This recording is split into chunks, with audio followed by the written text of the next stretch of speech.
నమస్కారం. BSK news కి స్వాగతం. హెడ్లైన్ చూద్దాం. అనకాపల్లిలో మంత్రి నారా లోకేష్ పర్యటన. 2000 కోట్ల పెట్టుబడితో బ్లూజెట్ హెల్త్ కేర్ కు శంకుస్థాపన.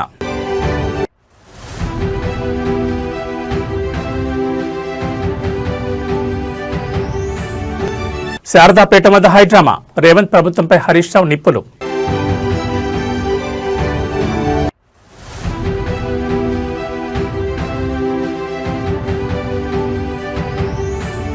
ఈ ఫార్ములా రేస్ కేసులో big twist. Senior IAS Arvind Kumar పై సస్పెన్షన్ వేటు.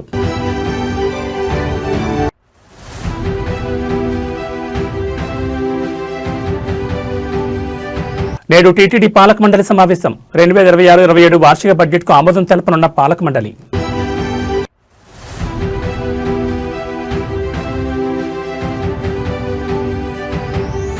Rahul Gandhi Telangana tour fix. Schedule ను విడుదల చేసిన ఏఐసీసీ. ఇక డీటెయిల్స్ చూస్తే తెలంగాణ ముఖ్యమంత్రి రేవంత్ రెడ్డి నేడు ప్రభుత్వ కార్యదర్శుల సమావేశంలో పాల్గొనున్నారు. ప్రభుత్వ ప్రాధాన్యతలను వారికి వివరించనున్నారు. వివిధ శాఖల్లో జరుగుతున్న నిర్ణయాలు, వాటి అమలుపై కార్యదర్శుల సమావేశంలో ముఖ్యమంత్రి రేవంత్ రెడ్డి చర్చించనున్నారు. కార్యదర్శులకు పథకాల అమలు, అభివృద్ధి పథకాల అమలుపై దిశానిర్దేశం చేయనున్నారు. అలాగే ఈ రోజు మధ్యాహ్నం సచివాలయానికి ముఖ్యమంత్రి రేవంత్ రెడ్డి చేరుకుంటారు.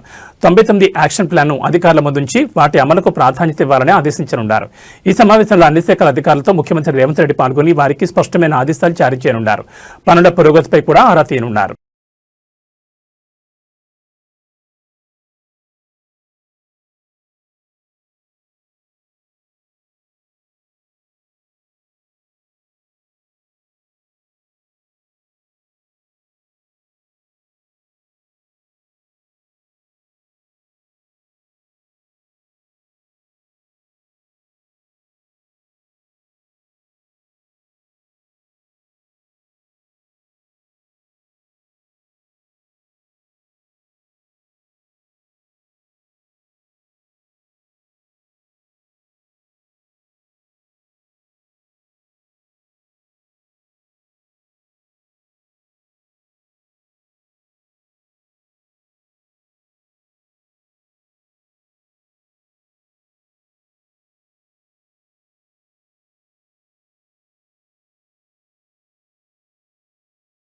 అసెంబ్లీ సమావేశాలు మార్చి 4కు వాయిదా పడడంతో మంత్రి నారా లోకేష్ జిల్లాల పర్యటన చేస్తున్నారు. ఇందులో భాగంగా నేడు అనకాపల్లిలో ఆయన పర్యటించారు.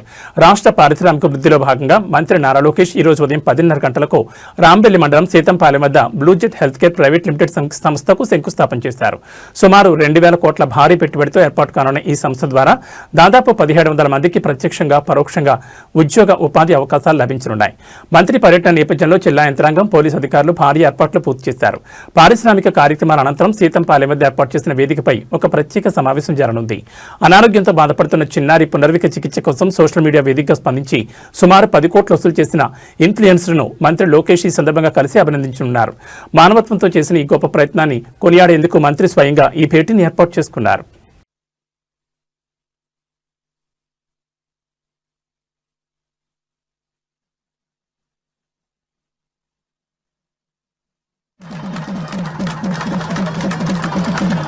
రిక్వెస్ట్ ఇక్కడికి విచ్చేసిన వారంతా కూడా గట్టిగా చెప్పట్లండి.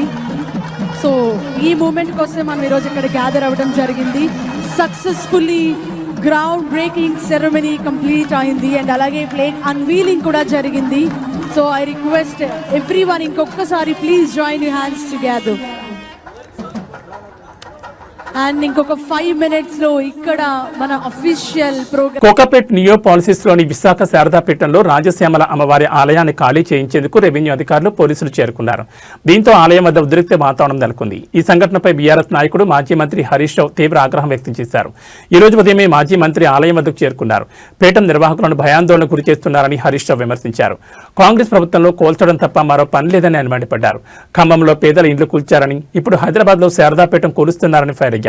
మైనింగ్ కోసం సీఎం మేనల్లుడికి భూములు కేటాయించారని, సీఎం అల్లుడికి ఇవ్వడానికి 17 ఎకరాలు దొరికాయని అని అన్నారు. శారదాపేటానికి కేటాయించిన 2 ఎకరాలు ఎందుకు లాక్కుంటున్నారని ప్రశ్నించారు. రాత్రి 11 గంటలకు పోలీసులు, ఎంఆర్ఓ వచ్చారని, తాను ఉదయం 8 గంటలకే స్థలానికి చేరుకున్నానని హరీష్ రావు చెప్పారు. తాను వచ్చేసరికి పోలీసులు, ఎంఆర్ఓ, ఆర్ఐ వెళ్లిపోయారని వ్యాఖ్యానించారు. కేసీఆర్ హయాంలో మఠానికి భూములు కేటాయించారని కక్షతో ఇలాంటి చర్యలు తీసుకుంటున్నారని మాజీ మంత్రి ఆరోపించారు. సీఎంకు దేవుడి మీద నమ్మకం లేకపోవచ్చని మంత్రి శ్రీధర్ బాబు అయినా చెప్పాలి కదా అని ప్రశ్నించారు. ఇక్కడ పూజలు చేయొద్దని పోలీసులు ఎలా ఆపుతారంటూ మాజీ మంత్రి హరీష్ రావు ఆగ్రహం వ్యక్తం చేశారు. ఇగో ఇది నేను సమాచార హక్కు చట్టంలో ఈ కోకాపేట్లో సర్వే నంబర్ 239, 240లో మైనింగ్ కోసం ఎవరికైనా భూములు కేటాయించారా అని నేనే అడిగాను. అడిగితే ఇది ప్రభుత్వం యొక్క సమాధానం. ఇందులో స్పష్టంగా చెప్పినారు, సర్వే నంబర్ 239, 240లో భాగ్యలక్ష్మి మైన్స్ అండ్ మినరల్స్ వారికి మేము 10 ఎకరాల భూమి కేటాయించామని చెప్పారు. కేటాయించింది 10 ఎకరాలు, కబ్జా పెట్టింది 17 ఎకరాలు. అఫ్కోర్స్ ఇదంతా మళ్ళా వేరే విషయం. ఓఆర్ఆర్కు 1 కిలోమీటర్ దూరంలో క్రషర్లు పెట్టకూడదని, ఎలాంటి మైనింగ్ యాక్టివిటీ చేయకూడదని గతంలోనే హెచ్ఎండిఏ ఉత్తర్వులు ఇచ్చింది. ఇది ఓఆర్ఆర్కు కిలోమీటర్ లోపలే ఉన్న నీ అల్లుడికి అప్పచెప్పినవు. ఇది నువ్వు ఈ భాగ్యలక్ష్మి మైన్స్ అండ్ మినరల్స్ వెనుక ఎవరున్నారు?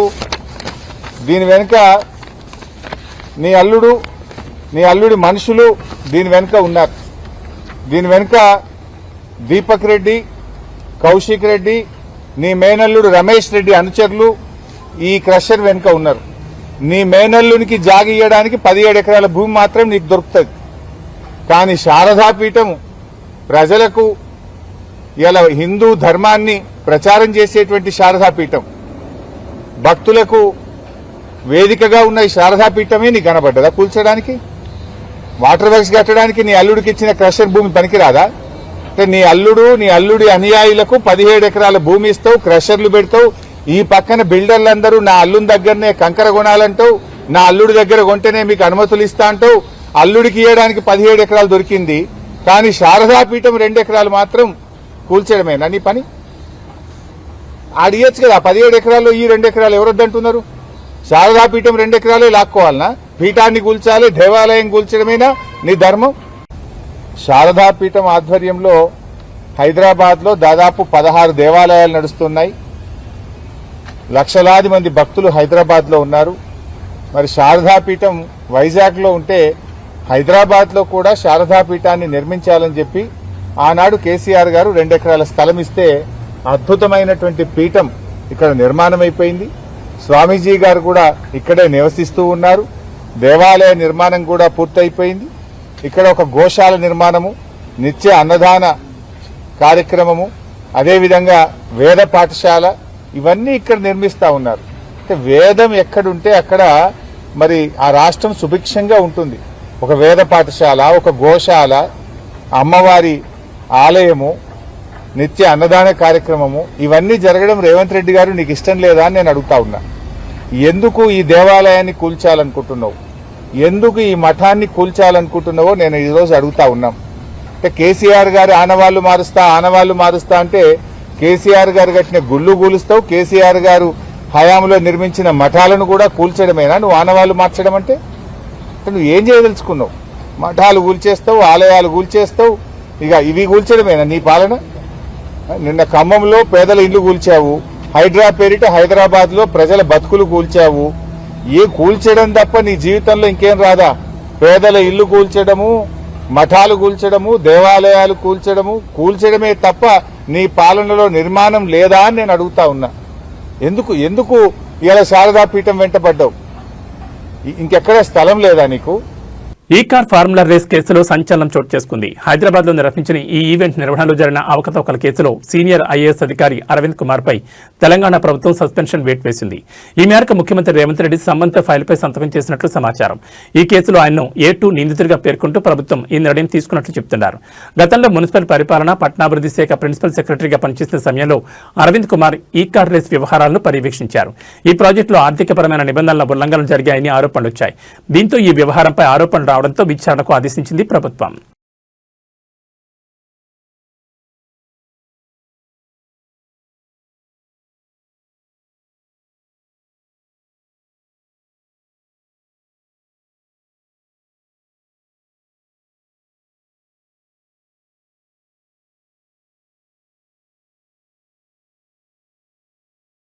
తిరుమల తిరుపతి దేవస్థానం పాలక మండలి ఈ రోజు సమావేశం కానుంది. 2026-27 వార్షిక సంవత్సరానికి 5,700 కోట్ల అంచనాతో బడ్జెట్ కి ఆమోదం తెలిపే అవకాశం ఉంది. టీటీడీ విద్యా సంస్థల అభివృద్ధికి 100 కోట్లకు పైగా నిధులు కేటాయించే అవకాశం ఉంది. అలాగే తిరుమలలో రిలయన్స్ సహకారంతో 100 కోట్ల వ్యయంతో ఆధునికీకరణ అన్నప్రసాద సముదాయం నిర్మాణం చేపట్టేందుకు ప్లాన్ చేస్తున్నారు. తిరుపతిలో 10 కోట్ల రూపాయల వ్యయంతో కమాండ్ కంట్రోల్ సెంటర్ ఏర్పాటుకు సన్నాహాలు చేస్తున్నారు.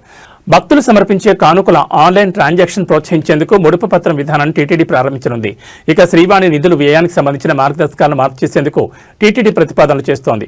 ఒంటిమిట్టలో 20 కోట్ల వ్యయంతో జాంబవంతుని విగ్రహాన్ని ఏర్పాటు చేసేందుకు ప్రతిపాదనలు సిద్ధం చేస్తున్నారు. దేశవ్యాప్తంగా పలు ఆలయాల అభివృద్ధికి నిధుల కేటాయింపు, అలిపిరి తనిఖీ కేంద్రంలో 8 కోట్ల వ్యయంతో స్కానర్లు ఏర్పాటు చేసేందుకు తిరుమల తిరుపతి దేవస్థానం అధికారులు సన్నాహాలు సిద్ధం చేస్తున్నారు.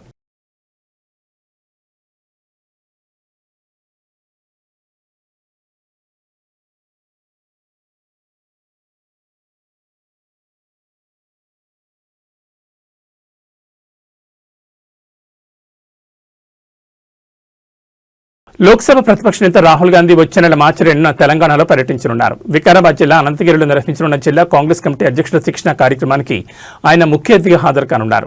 రాహుల్ గాంధీ ఒక్కరోజు పర్యటనకు సంబంధించిన పూర్తి వివరాలను ఏఐసీసీ విడుదల చేసింది. మార్చి 2న ఉదయం 7 గంటల 10 నిమిషాలకు రాహుల్ గాంధీ ఢిల్లీ ఎయిర్పోర్ట్ నుంచి ఎయిర్ ఇండియా విమానంలో బయలుదేరతారు. ఉదయం 9 గంటల 20 నిమిషాలకు హైదరాబాద్లోని శంషాబాద్ విమానాశ్రయానికి చేరుకుంటారు. అనంతరం 10 గంటలకు ఎయిర్పోర్ట్ నుంచి ప్రత్యేక హెలికాప్టర్ ద్వారా వికారాబాద్కు బయలుదేరతారు. 10:30 నుంచి సాయంత్రం 4:30 వరకు వికారాబాద్లోని అనంతగిరి హరిత రిసార్ట్స్ లో జరిగే డీసీసీ అధ్యక్షుల శిక్షణ కార్యక్రమంలో పాల్గొంటారు. రోజంతా పార్టీ బలోపేతం, భవిష్యత్ కార్యాచరణపై నాయకులకు దిశానిర్దేశం చేయనున్నారు. సాయంత్రం 4:30కి శిక్షణ ముగిసిన అనంతరం వికారాబాద్ నుంచి హెలికాప్టర్ ద్వారా తిరిగి హైదరాబాద్ చేరుకుంటారు. సాయంత్రం 5:30కి శంషాబాద్ విమానాశ్రయం నుంచి ఎయిర్ ఇండియా విమానంలో ఢిల్లీకి తిరుగు ప్రయాణమవుతారు. మరోవైపు రాహుల్ గాంధీ పర్యటన దృష్ట్యా తెలంగాణ కాంగ్రెస్ శ్రేణులు వికారాబాద్ లో భారీ ఏర్పాట్లు చేస్తున్నాయి.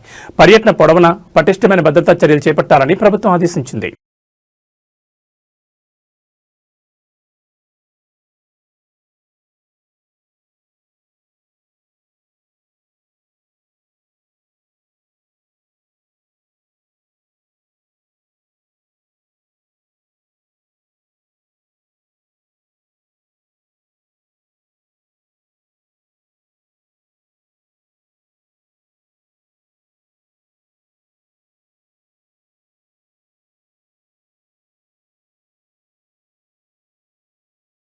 తెలంగాణ రాష్ట్ర రోడ్లు, భవనాలు, సినిమాటోగ్రఫీ శాఖ మంత్రి కోమటిరెడ్డి వెంకటరెడ్డి విజయవాడ ఇంద్రకీలాద్రిలో కొలువైన కనకదుర్గ అమ్మవారిని దర్శించుకున్నారు. శనివారం తెల్లవారుజామున ఆలయానికి విచ్చేసిన ఆయనకు ఆలయ అర్చకులు, పాలక మండలి సభ్యులు ఘనస్వాగతం పలికారు. అనంతరం అమ్మవారిని దర్శించుకుని ప్రత్యేక పూజలు నిర్వహించారు. ఆలయ అర్చకులు ఆయనకు వేదాశీర్వచనం చేసి అమ్మవారి తీర్థప్రసాదాలు అందజేశారు. ఈ సందర్భంగా అధికారులు, పాలక మండలి సభ్యులు అమ్మవారి జ్ఞాపిక శాలువాతో మంత్రిని సత్కరించారు. ఆయన వెంట ఆదివట్ల మున్సిపల్ మాజీ చైర్మన్ నిరంజన్ రెడ్డి, పలువురు స్థానిక నేతలు ఉన్నారు. ఆలయానికి వచ్చిన మంత్రితో తెలుగు రాష్ట్రాలకు చెందిన పలువురు భక్తులు సెల్ఫీలు, ఫోటోలు తీసుకునేందుకు వచ్చారు. వారికి మంత్రి అభివాదం చేశారు. ఈ సందర్భంగా మంత్రి మాట్లాడుతూ తాను అమ్మవారిని అత్యంత ఆరాధిస్తానని, 2 తెలుగు రాష్ట్రాల ప్రజలు సుభిక్షంగా ఉండాలని అమ్మవారిని ప్రార్థించినట్లు పేర్కొన్నారు.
ఉమ్మడి మహబూబ్ నగర్ జిల్లా కాంగ్రెస్ రాజకీయాల్లో ముసల మొదలైంది. ఎంపీ మల్లు రవి, ఏఐసీసీ కార్యదర్శి సంపత్ కుమార్ మధ్య విభేదాలు ఇప్పుడు బహిరంగమయ్యాయి. మున్సిపల్ చైర్మన్ ఎన్నికల నేపథ్యంలో చోటు చేసుకున్న పరిణామాలు పార్టీలో సెగలు పుట్టిస్తున్నాయి. మున్సిపాలిటీలో ఎక్స్ అఫీషియో ఓటు వినియోగంపై ఇద్దరు నేతల మధ్య మాటయుద్ధం నడుస్తోంది. తన నియోజకవర్గ పరిధిలో ఎంపీ ఓటు అవసరమున్నప్పుడు మల్లు రవి రాలేదని, అనవసరమైన చోట ఓటు వేశారని సంపత్ కుమార్ తీవ్ర అసహనం వ్యక్తం చేశారు. సంపత్ కుమార్ తన సన్నిహితుల వద్ద మరియు మీడియా ముఖంగా చేసిన వ్యాఖ్యలు ఇప్పుడు హాట్ టాపిక్ అయ్యాయి. కర్మ, తమ దగ్గర ఎక్సఫీషియో ఓటు వేయమని కోరితే ఎంపీ మల్లు రవి రాలేదు. పార్టీకి బలం అవసరమైన చోట ఆయన మొహం చాటేశారు. ఇద్దరు కౌన్సిలర్లు అదనంగా ఉండి గెలుపు నల్లేరు మీద నడకలా ఉన్న చోట మల్లు రవి వెళ్లి ఎక్సఫీషియో ఓటు వేశారు. అక్కడ అవసరం లేకపోయినా ఎందుకు వెళ్లారో ఆయనకే తెలియాలి. ఇదంతా నా తలరాత. పార్టీ కోసం కష్టపడితే దక్కే ప్రతిఫలం ఇదేనా? వచ్చే ఎన్నికల్లో నా సత్తా ఇంటూ చూసుకుంటా అంటూ ఆయన హెచ్చరికలు జారీ చేశారు. ఎక్సఫీషియో మెంబర్ తోటి గెలిచిర్రు. మా కర్మనో దరిద్రమో మళ్ళీ ఏమైందో ఏం రోగమో కానీ మా ఎంపీ గారు వచ్చి టై అయింది, 5-5 ఈక్వల్ వచ్చినాయి అంటే మా ఎంపీ మల్లురావు గారు నా దగ్గర అలంపూర్లో వచ్చి ఓటేసేది ఉండే. ఏం మాయ జరిగిందో కానీ 2 సర్ప్లస్ ఓట్లున్న కాడ పోయి ఓటేసిన ఆయన. గీన వీళ్ళ నాయకుడు చెల్లెంకటరామని చెప్తాడు, మల్లురావుని నేను మేనేజ్ చేసినలే రాళ్ళే ఆయన ఓటేనికి అని. ఇటువంటి కుట్రలు చేసి ఏ ఎన్నిక వచ్చినా ఆయన కులాల మీద మతాల మీద ఎస్సీల మీద బీసీలకు, బీసీల మీద ఎస్సీలకు చెప్పి కుట్రలు చేసి మా మంత్రి గారు కూడా ఒక మంత్రి స్వచ్ఛందంగా ఒక కౌన్సిలర్ వచ్చి మాకు ఓటేస్తా అంటే ఎందుకు వస్తారులే వద్దులే అని ఆయన ఒక రకంగా చెప్పి ఎందుకు కాన్ఫ్రంటేషన్. కలియుగ దైవం తిరుమల వెంకటేశ్వర స్వామివారిని డెకాయిట్ చిత్ర యూనిట్ దర్శించుకుంది. శనివారం ఉదయం జరిగిన వీఐపీ విరామ దర్శనంలో హీరో అడవిశేష్, హీరోయిన్ మృణాల్ ఠాకూర్ పాల్గొని మొక్కులు చెల్లించుకున్నారు. ఆలయ అధికారులకు వారికి స్వాగతం పలికి దర్శనానంతరం రంగనాయకుల మండపంలో వేదాశీర్వచనం అందించి స్వామివారి తీర్థప్రసాదాలు అందజేశారు. త్వరలో విడుదల కానున్న తమ చిత్రం డెకాయిట్ ఘన విజయం సాధించాలని కోరుకుంటూ వీరు స్వామివారి ఆశీస్సులు తీసుకున్నారు. అడవిశేష్, మృణాల్ను చూసేందుకు అభిమానులు ఎగబడ్డంతో కొద్దిసేపు అక్కడ కోలాహలం నెలకొంది. ఈ చిత్రం ఏప్రిల్ 10న విడుదల కాబోతున్న నేపథ్యంలో చిత్ర బృందం ప్రమోషన్లో వేగం పెంచింది. గురువారం వరంగల్ భద్రకాళి అమ్మవారిని దర్శించుకున్న శేష్ నేడు తిరుమల శ్రీవారిని దర్శించుకోవడం విశేషం.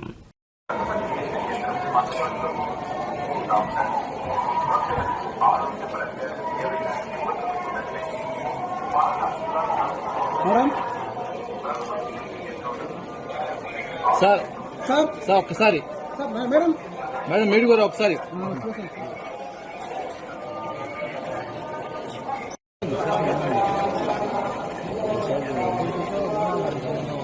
समय को सर समय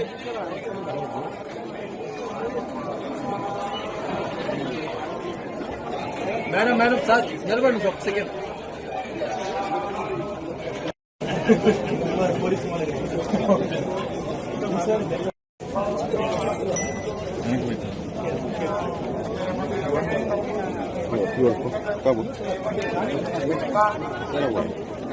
ఓకేనా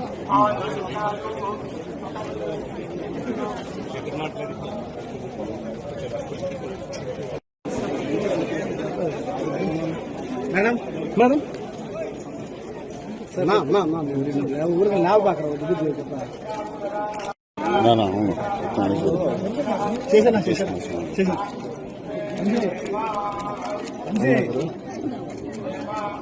ఓకేనా మృణాల్జీ గురు కొద్దిగా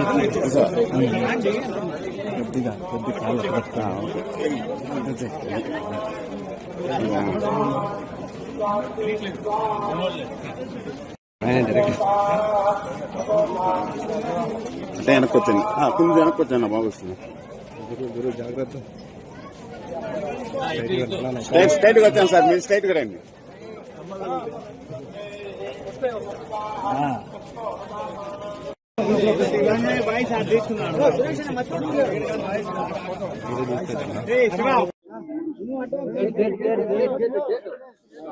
आप पहले बोलो।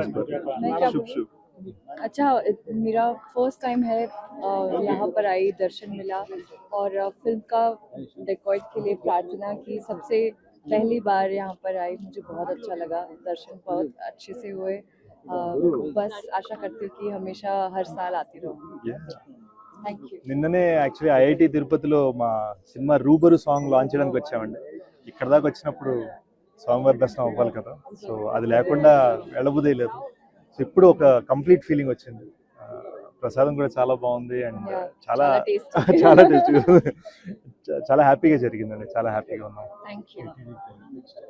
టీటీడీకి చూసుకున్న వాళ్ళందరికీ కూడా మా థ్యాంక్స్ అండ్ మా కృతజ్ఞతలు. Thank you so much. ఆంధ్రప్రదేశ్లో 3వ ప్రపంచ తెలుగు మహాసభలు ప్రారంభమయ్యాయి. ఏపీ శాసనసభ స్పీకర్ అయ్యన్న పాత్రుడు కోనసీమ జిల్లా అమలాపురం కిమ్స్ ప్రాంగణంలో జ్యోతి ప్రజ్వలన చేసి ఈ మహాసభలు ప్రారంభించారు. ప్రముఖ ప్రవచనకర్తలైన బ్రహ్మశ్రీ చాగంటి కోటేశ్వరరావు, గరికపాటి నరసింహారావు, ప్రముఖ సినీ రచయిత తనికెళ్ల భరణి, ఎమ్మెల్యే ఆనందరావు ఈ మహాసభలకు హాజరయ్యారు. తెలుగు మహాసభలు జరుగుతున్న ప్రాంగణానికి దివంగత నందమూరి తారక రామారావు పేరును నామకరణం చేశారు. కిమ్స్ మెడికల్ కాలేజీలో నేడు రేపు ఈ మహాసభలు జరగనుండగా ఒడిశా గవర్నర్ కంభంపాటి హరిబాబు ముఖ్య అతిథిగా హాజరు కానున్నారు. అలాగే కేంద్ర మంత్రులు రామ్మోహన్ నాయుడు, శ్రీనివాస్ వర్మ కూడా ఈ సభలకు విచ్చేయనున్నారు. తొలి రోజు సభలో చాగంటి కోటేశ్వరరావు తెలుగు భాష గొప్పతనాన్ని వివరించారు.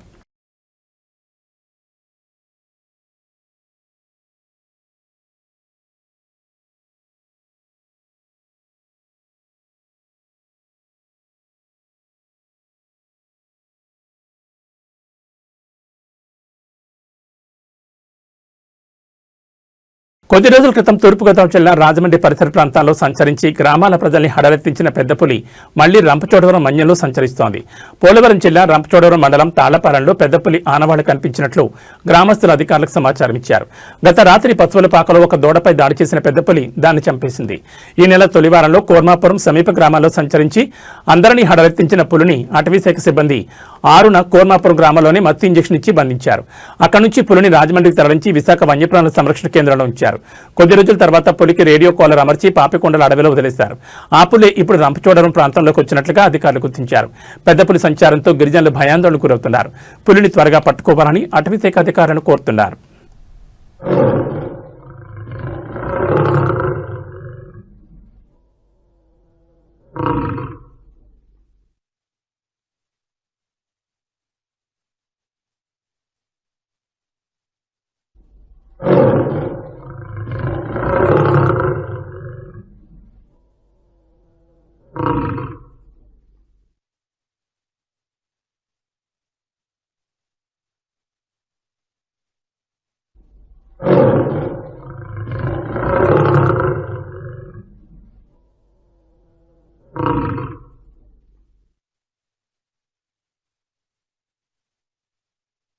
సంగారెడ్డి జిల్లా సదాశివపేట NH-65పై బైపాస్ రోడ్డు వద్ద రోడ్డు ప్రమాదం చోటు చేసుకుంది. మూలమలుపు వద్ద ఆర్టీసీ బస్సు లారీ ఢీకొన్నాయి. జహీరాబాద్ నుంచి సదాశివపేట బస్టాండ్ వైపు వెళ్తున్న ఆర్టీసీ బస్సు, సదాశివపేట నుంచి జహీరాబాద్ వైపు వెళ్తున్న లారీ ఢీకొన్నాయి. ఈ ఘటనలో 15 మందికి తీవ్ర గాయాలయ్యాయి. అటుగా వెళ్తున్న వాహనదారులు స్పందించి గాయపడ్డ వారిని అంబులెన్స్లో సదాశివపేట ప్రభుత్వ ఆసుపత్రికి తరలించారు. ప్రమాద సమయంలో బస్సులో 50 మంది ప్రయాణికులు ఉన్నట్లు సమాచారం. బస్సు డోర్ పూర్తిగా ధ్వంసం కావడంతో డ్రైవర్ క్యాబిన్ నుంచి ప్రయాణికులను కిందకు దించారు. ఆర్టీసీ బస్సులు ప్రమాదానికి గురవుతుండటంతో ప్రయాణికులు భయాందోళనకు గురవుతున్నారు.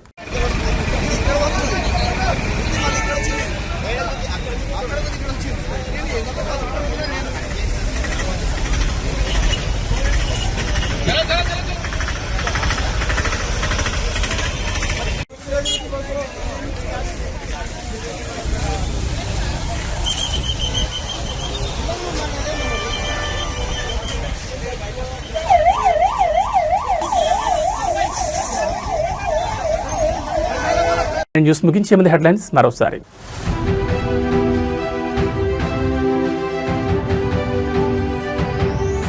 అనకాపల్లిలో మంత్రి నారా లోకేష్ పర్యటన, 2000 కోట్ల పెట్టుబడితో బ్లూజెట్ హెల్త్ కేర్ కు శంకుస్థాపన.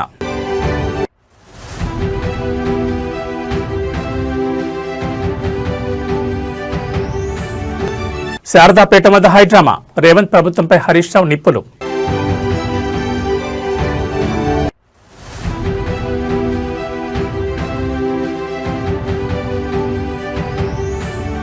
ఈ ఫార్ములా రేస్ కేసులో big twist, senior IAS Arvind Kumar పై సస్పెన్షన్ వేటు.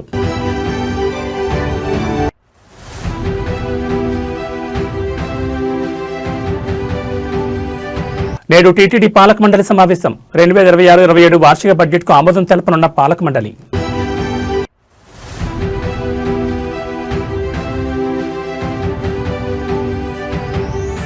Rahul Gandhi Telangana tour fix, schedule ను విడుదల చేసిన ఏఐసీసీ. ఇవి బులెటిన్ విశేషాలు. మరో బులెటిన్లో మళ్ళీ కలుసుకుందాం. నమస్కారం.